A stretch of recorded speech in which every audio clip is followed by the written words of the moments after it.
बच्चे जो हैं वो किसी ना किसी तरह की ग़िज़ाइयत की कमी का शिकार हैं, यानी कि माल न्यूट्रिशन। ये जो मिल्क पैक्स यूज़ करते हैं और some people we see that कि वो चाय बनाने वाले जो पाउडर्स हैं वो यूज़ कर रहे होते हैं बेबी को फीड करवाने के लिए। प्लीज़ मतलब स्टॉप यूजिंग दैट। इतनी मिजरेबल लाइफ होती है कि समटाइम्स तो इंसान दुआ करता है कि मतलब ये बच्चा मर क्यों नहीं जाता। फिर पेरेंट्स आते हैं कि जी ये ग्रो नहीं कर रहा और गोल्डन पीरियड ऑफ टाइम उन लोगों ने मिस कर दिया होता है। जो 2 बच्चों की पैदाइश के दरमियान वक्फा है वो बहुत इंपॉर्टेंट है। आप बच्चे को तब तक मना नहीं कर सकते जब तक आप खुद नहीं छोड़ देते। फीडर में ही उसको चाय और फीडर में ही उसको, और मैं हमेशा अपने पेशेंट्स को भी बताती हूँ कि ये एक नशा है। रिसर्चेस ये कहती हैं कि जो डे ऑफ कंसेप्शन है, अगर at that day mother is happy तो वो बेबी जो है वो that will born with good communication skills after the delivery. तो उनके लिए मैसेज ये है कि आप 250 डेज़ पहले मिस कर चुके हैं।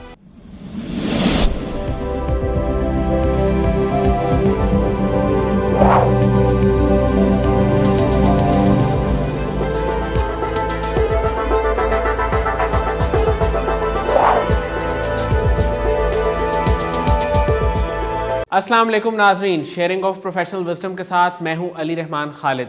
आज जो मेहमान हमारे साथ मौजूद हैं वो एक चाइल्ड स्पेशलिस्ट हैं और इसके साथ साथ इन्होंने अपनी डिग्री की 2017 में पाकिस्तान से पेडियाट्रिक न्यूट्रिशन में, और उसके बाद इन्होंने बोस्टन यूनिवर्सिटी USA से इसमें अपना PGP किया, पोस्ट ग्रेजुएट प्रोग्राम में पार्टिसिपेट किया और वहाँ से डिग्री करने के बाद पाकिस्तान आके सर्व कर रही हैं। हम इनसे जानेंगे कि चाइल्ड एब्यूज़ और चाइल्ड निगलेक्ट की वजह क्या है, और इसके साथ साथ पाकिस्तान में 40% से ज़्यादा बच्चे, पैदा होने वाले बच्चे मेल न्यूट्रिशन का शिकार हैं, यानी उनको पूरी तरह से खुराक नहीं मिलती, जिसकी वजह से वो स्टंटेड ग्रोथ यानी ग़िज़ाइयत की कमी में मुब्तला रहते हैं। इन सब चीज़ों की वजह क्या है और इसका हल क्या है, ये सब बातें हम इनसे इस इंटरव्यू में जानेंगे। आइए इनसे मुलाकात करते हैं और जानते हैं। बहुत बहुत शुक्रिया डॉक्टर रमला खान साहिबा आपकी तशरीफ़ आवरी का।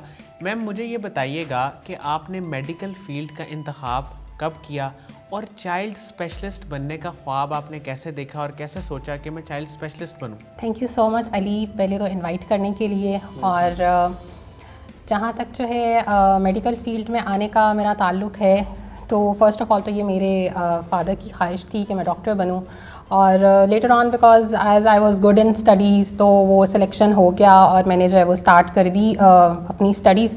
तो मेनली जो मेरा टारगेट था वो बाद में डेवलप हुआ कि I wanted to be a paediatrician. So specialisation जो है वो मैंने पीडियाट्रिक्स में services institute of medical sciences से की थी और 2017 में आई डिड दैट।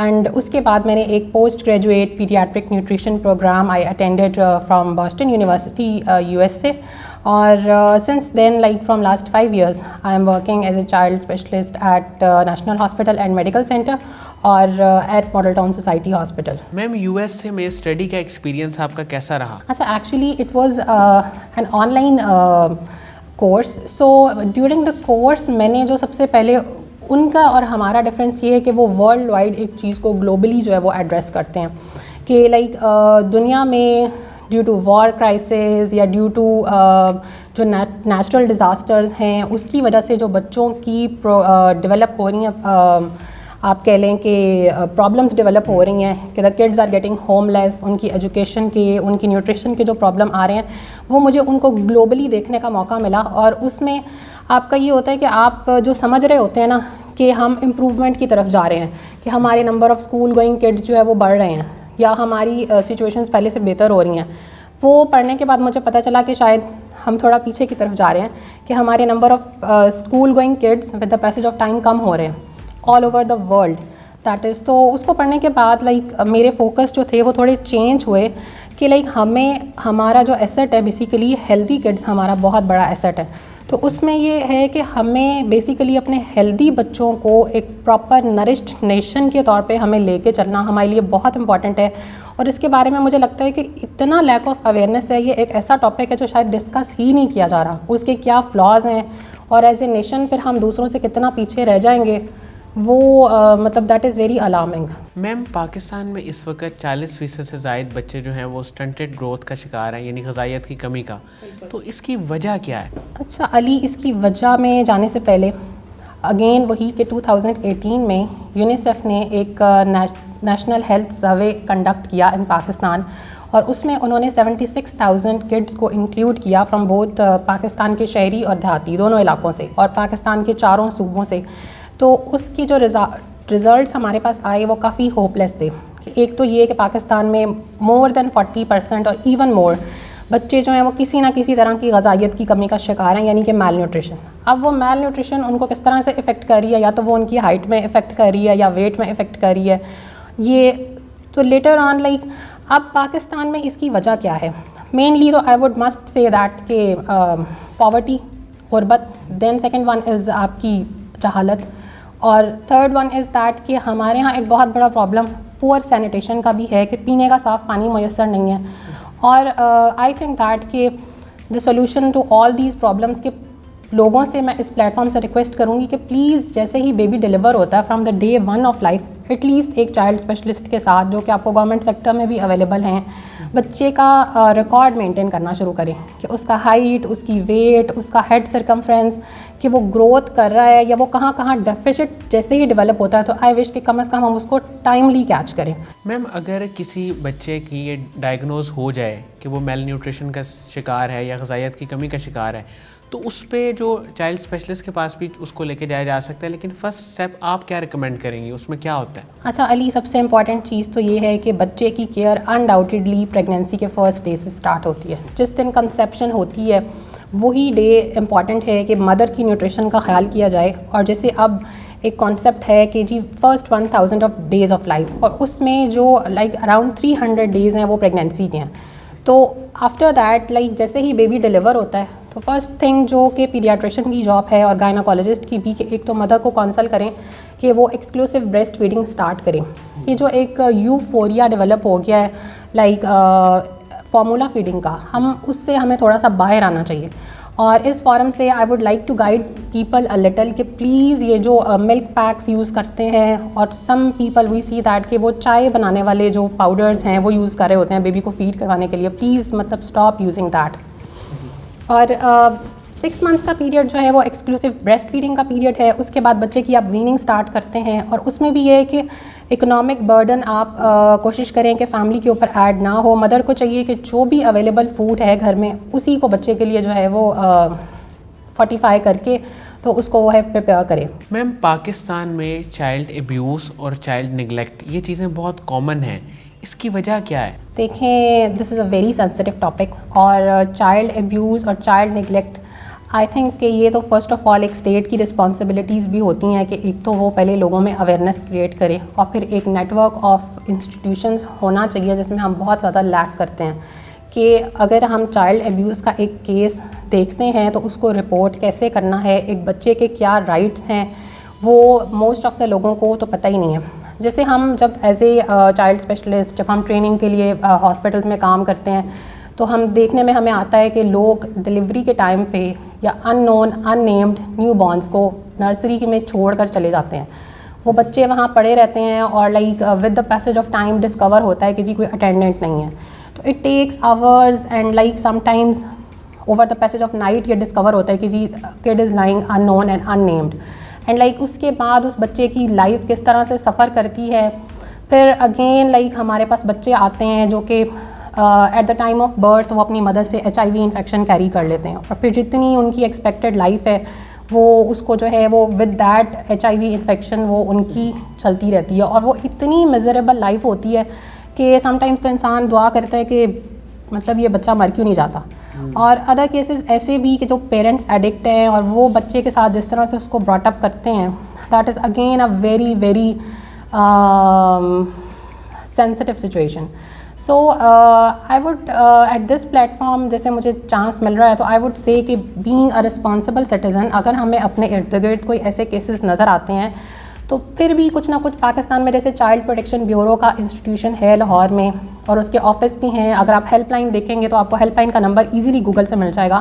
तो ऐसे केसेस को जो है वो टाइमली रिपोर्ट करें बिफोर दैट कि वो बच्चा भी एक एज एन एडिक्ट वो रेज अप होता है कि वो भी नशे का आदी बन जाता है या वो किसी ना किसी तरह मौत के मुंह में चला जाता है। तो ये सेंसिटिव टॉपिक्स हैं हमारी सोसाइटी के बहुत ड्रॉबैक्स हैं. So from this platform I would request कि लाइक रिस्पॉन्सिबल सिटीज़न होने का सबूत दें और कोशिश करें कि ऐसे केसेस को प्रॉम्प्टली रिपोर्ट करें ताकि बच्चे जो हैं वो सफरिंग से बच सकें. मैम, आप पिछले 6 साल से प्रैक्टिस भी कर रही हैं मेडिकल फील्ड में. मुझे ये बताइएगा, ये डेंगू भी हुआ है, कोरोना का भी मसला चल रहा है, तो मेडिकल फील्ड का इस वक्त सबसे बड़ा चैलेंज क्या है?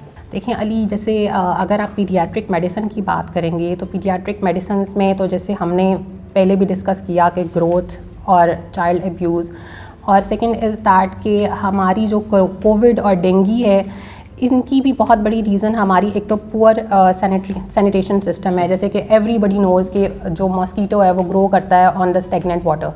सो आई थिंक कि जब तक हम अपनी हाइजीन को इम्प्रूव नहीं करेंगे, अपनी सैनिटेशन सिस्टम को इम्प्रूव नहीं करेंगे, तो आई डोंट थिंक दैट कि we can overcome these diseases. और डॉक्टर्स के लिए डेफिनेटली, हेल्थ केयर वर्कर्स के लिए बहुत चैलेंज है, ये बहुत बर्डन ऑफ वर्क है उनके ऊपर कि वो इन सब चीज़ों को अच्छे तरीके से मैनेज करें. और गवर्नमेंट ने इसके लिए like dengue expert advisory group schedule किया है. उसके अकॉर्डिंगली हम जो है उनको फॉलो करते हुए we can manage on the better lines. Ma'am, जब 2 लोगों की शादी होती है, क्या उस वक़्त से वो इस चीज़ को एश्योर कर सकते हैं कि उनके होने वाले बच्चों में न्यूट्रिशन की कमी ना हो? अनडाउटेडली ये आपने बहुत अच्छा क्वेश्चन किया अली. इसमें सबसे इम्पॉर्टेंट तो ये है कि मदर की nutrition is very very important. और from the day one of conception और इवन बिफोर दैट मदर की न्यूट्रिशन अगर अच्छी होगी तो एक हेल्दी बेबी डिलीवर होगा. और आफ्टर दैट मदर को चाहिए कि during the period of pregnancy वो सप्लीमेंट्स लें और प्रॉपर गायनोकोलॉजिस्ट से अपना एंटीनेटल चेकअप करवाएं. और meanwhile mother should be prepared for the breast feeding and as the baby is delivered it should be taken care by a proper child specialist. और दूसरा ये कि बच्चों का प्लीज़ प्रॉपर रिकॉर्ड जो है वो हाइट, वेट, हेड सर्कमफ्रेंस और जो भी उनकी डेफिशिएंसीज़ अगर लाइफ में आती हैं तो उसको प्रॉम्प्टली, ताकि हम डायग्नोज करें और प्रॉम्प्टली हम उसको ट्रीट करें. हमारी नेशन में प्रॉब्लम ये होता है कि जब बच्चा 3-4 ईयर्स का हो जाता है फिर पेरेंट्स आते हैं कि जी ये ग्रो नहीं कर रहा, और गोल्डन पीरियड ऑफ टाइम उन लोगों ने मिस कर दिया होता है. लेकिन इवन देन इफ़ दे कम तो हम लोग अपनी बेस्ट कोशिश करते हैं कि हम बच्चों को जो है वो बेटर से बेटर फैसिलिटेट करें, पेरेंट्स को गाइड करें, और ताकि बच्चे जो हैं वो हम एक बेटर नेशन की तरफ हम जाएं. मैम, मैं आपकी मौजूदगी का फ़ायदा उठाते हुए ये ज़रूर पूछूंगा कि जो मदर हैं वो कौन सी डाइट उनको लेनी चाहिए और कौन सी डाइट नहीं लेनी चाहिए ताकि वो हेल्दी रहें, ताकि आने वाले टाइम पे बेबी भी हेल्दी हो? देखें Ali, this is again a very good question. जैसे कि हम में से आई थिंक बहुत सारे लोग जानते भी हैं कि the diet of mother should be rich in iron, calcium and proteins. These are the main sources that are required for the growth of a kid. And basically ये तो होल फैमिली का कॉन्सेप्ट होता है कि जो grand parents हैं वो upcoming mother जो है उसकी न्यूट्रिशन का और उस ख्याल रखें और उसको मेंटल स्ट्रेस से बचाएं. और one more thing that is very important, that is birth spacing. कि जो 2 बच्चों की पैदाइश के दरमियान वक्फा है वो बहुत इंपॉर्टेंट है. या के बाद दीगरे बच्चों की पैदाइश से भी मदर की हेल्थ ख़राब हो जाती है, और that is also again very important कि हम उस चीज़ को भी मैनेज करें.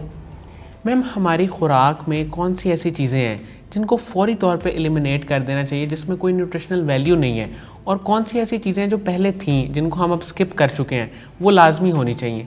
अच्छा, ये तो I think it's again like take home message ये होगा कि जैसे हमारे बच्चे आजकल बहुत ज़्यादा एडिक्ट हो रहे हैं, I should use the word, कि टुवर्ड्स द फिज़ी ड्रिंक्स और टुवर्ड्स ये जो हम हॉट ड्रिंक्स के नाम पे भी टी और कॉफ़ी यूज़ करते हैं. प्लीज़ बच्चों को जो है ना ये totally I think these things should be prohibited unless and until कि उनकी ग्रोथ का जो पीरियड है वो कंप्लीट नहीं हो जाता. Because once you have grown तो फिर भी उसका हार्म इतना नहीं होगा, लेकिन एक बच्चा जिसकी बोन अभी ग्रो करी है ये चीज़ें टोटली उसको एक डिज़ास्टर की तरफ लेके जाती हैं. बाकी जितनी भी आपकी शेल्फ्ड फूड है जिसमें प्रिजर्वेटिव्स हैं, जिसमें ये सब चीज़ें हैं, वो आप बेटर ये है कि अवॉइड करें. बच्चे को जो है वो home cooked natural healthy food आपने जो है ना प्रेफरेंस में वो आपने प्रोवाइड करनी है. मैम, हमारे यहाँ तो ये कोल्ड ड्रिंक्स और टी, कॉफ़ी ये चीज़ें बहुत कॉमन है, इसका अल्टरनेटिव फिर क्या है? देखिए, बच्चों के लिए तो undoubtedly the milk is the main source of their diet. उनका अल्टरनेटिव तो नहीं कर सकते. और बीइंग अ प्रैक्टिशनर मैंने देखा है कि मैं हमेशा अपने पेशेंट्स को भी एडवाइस करती हूँ कि आप बच्चे को तब तक मना नहीं कर सकते जब तक आप ख़ुद नहीं छोड़ देते। बच्चे के सामने बैठ के दे आर टेकिंग टी, और इतना एक पैथेटिक चीज़ देखने में आती है कि फ़ीडर में ही उसको चाय और फ़ीडर में ही उसको, और मैं हमेशा अपने पेशेंट्स को भी बताती हूँ कि ये एक नशा है, आप उसको नशे पे लगा रहे हैं, उससे बेटर है कि आप उसके सामने ना पिएं और एटलीस्ट फ़ीडर में तो शुरू ना करें। उसके बाद तो चलें जो होगा वो देखा जाएगा, लेकिन ग्रोइंग एज में आई मस्ट से दैट कि इन चीज़ों को स्पेशली चाय, कॉफ़ी, कोल्ड ड्रिंक्स और कैंडीज़ भी जितनी कम से कम हो उनको कोशिश करें कि अवॉइड करें। मैम आपके फ्यूचर गोल्स क्या हैं? फ्यूचर में आप किस किस तरह से काम करना चाहती हैं? ख़ास तौर पे आप चाइल्ड स्पेशलिस्ट हैं, तो चाइल्ड के लिए आपने क्या सोचा हुआ है? किस तरह पेरेंट्स में अवेयरनेस क्रिएट करने के हवाले से और चाइल्ड की मेल न्यूट्रिशन को ख़त्म करने के हवाले से आप किस तरह से काम करना चाहती हैं? Ali, basically like from the course of my heart, मैंने हमेशा बहुत फील किया है जब भी मेरे पास बच्चे आते हैं और वो मेल नरिश्ड होते हैं, तो I try my level best कि मैं मदर को जितना काउंसल हो सकता है, जितना गाइड कर सकती हूँ उतना करूँ कि लाइक, क्योंकि ultimately towards having a brighter Pakistan we need healthy kids. और मेरा एम ऑफ लाइफ तो ये है कि मैं एक ऐसा इदारा बनाऊं जिसके अंदर जो है बच्चों को इंशाल्लाह फ्री ऑफ कॉस्ट जो है वो पेरेंट्स की काउंसलिंग की जाए from the day one of life, कि किस तरह से आपने अपने किड्स को रेज़ करना है। और मदर्स की एजुकेशन जो है वो मेरी नज़र में मदर्स और फादर्स दोनों की, क्योंकि जब तक आप फादर को एजुकेट नहीं करते हैं वो भी चीज़ इम्प्लीमेंट नहीं होती है, तो दैट्स वेरी इंपॉर्टेंट। तो मेरा फ्यूचर टारगेट तो यही होगा कि अगर कि आई want to play my part in the building of my nation, कि हम बेटर पाकिस्तान की तरफ तभी जा सकेंगे जब हम हेल्दी किड्स और हम हेल्दी ऑफस्प्रिंग्स जो हैं वो हमारी सोसाइटी में प्रोड्यूस होंगे। मैम प्रेगनेंसी के दौरान जो मदर है उसका स्ट्रेस लेवल मैनेज करना ये कितना इम्पॉर्टेंट है? देखें, इसके बारे में तो जो गायनाकोलॉजिस्ट हैं और रिसर्चर्स ये कहती हैं कि जो डे ऑफ कंसेप्शन है, अगर at that day mother is happy तो वो बेबी जो है वो that will born with good skills, with good communication skills, उसकी ब्रेन की डेवलपमेंट वो अच्छी होगी। तो उस दिन जबकि हमें पता भी नहीं होता कि a baby is going to born, तो वो ये इतना ज़्यादा इम्पॉर्टेंट है। और बेबी डेफिनेटली अपनी लाइफ के फर्स्ट जो 9 मंथ्स हैं, जो कि अराउंड आपके 250 डेज़ बन जाते हैं, वो उसने अपनी माँ के वजूद के अंदर गुजारने हैं। तो आई डोंट थिंक दैट कि एक चीज़ देखें ना, जब आप स्टार्ट में अगर उसकी मैन्युफैक्चरिंग ही गलत है तो किस तरह से आप एक्सपेक्ट कर सकते हैं कि जी आगे जाके हम उसको ठीक कर लेंगे? ऐसा कभी भी नहीं होगा। ये मैं अपने बल्कि जो हमारे बुज़ुर्गों की भी समटाइम सोच है कि वो बच्चे की केयर स्टार्ट करेंगे आफ्टर द डिलीवरी, तो उनके लिए मैसेज ये है कि आप 250 डेज़ पहले मिस कर चुके हैं। और उसमें लाइक अगर मदर जो है वो फोलिक एसिड डेफिशिएंट है तो उसमें बच्चे में न्यूरल ट्यूब डिफेक्ट्स हो जाते हैं, उसका ब्रेन ही सही तरह से डेवलप नहीं हुआ, तो फिर आप बाद में क्या करेंगे? मतलब दैट इज़ द टाइम कि आप उसको जो है फर्स्ट डे ऑफ कंसेप्शन से और even before that should be planned.